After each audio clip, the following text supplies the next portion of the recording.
बर्तन, बर्तन पर ज़कात का क्या हुक्म है। चुनांचे इस्तेमाली बर्तन वगैरह पर ज़कात वाजिब नहीं। मसलन स्टील के बर्तन होते हैं, तमचीन के बर्तन होते हैं, प्लास्टिक वगैरह के, अलमुनियम वगैरह के बर्तन होते हैं, तो ये इस्तेमाल के है। खाना पक रहा है, ड्रम है, टाँकी है, और भी बहुत सारी चीज़ें जो घर के अंदर रखे रहते हैं, तो इन इस्तेमाली चीज़ों पर ज़कात का वजूब नहीं है। चुनांचे इस सिलसिला फतवा आलमगीरिया के अंदर वमिनहा फरागुल माल अन हाजतिहिल असलियह फलैस फी दुअरिस सुकना वसियाबिल बदन व असासल मनाजिल। ये फतवा आलमगीरिया के बारे में जिल्द नंबर 1 सफ़ा नंबर 173 मकतबा रशीदिया का छपा हुआ नुस्खा, बदाउस्सना जिल्द नंबर 2 सफ़ा नंबर 11 HM सईद कराची का छपा हुआ नुस्खा, अल बहरुर राइक जिल्द नंबर 2 सफ़ा नंबर 206, फतवा शामी जिल्द नंबर 2 सफ़ा नंबर 262 पर इसको नकल किया गया है।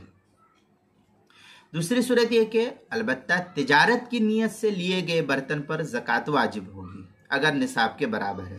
जैसे आमतौर पर जो दुकानदार होते हैं उनके जो बर्तन होते हैं वो दुकान के बर्तन वो बेचने खरीदने के लिए होते हैं, तो उस पर तो ज़कात का वजूब होगा। घर में जो बर्तन रहते हैं खाना वगैरह पकाने के लिए, तो इसके ऊपर ज़कात का वजूब नहीं है।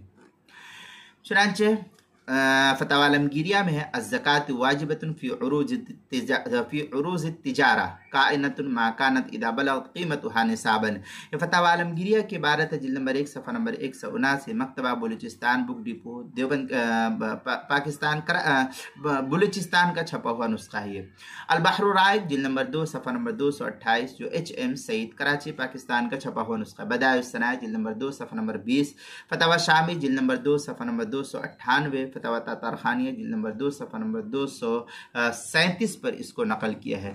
इसी तरीके से ज़कात के मसाइल का इंसाइक्लोपीडिया हरूफ तहज्जी बा उन्वान है बर्तन, सफ़ा नंबर 81 पर जो है इस मसले की तफसील नकल की गई है।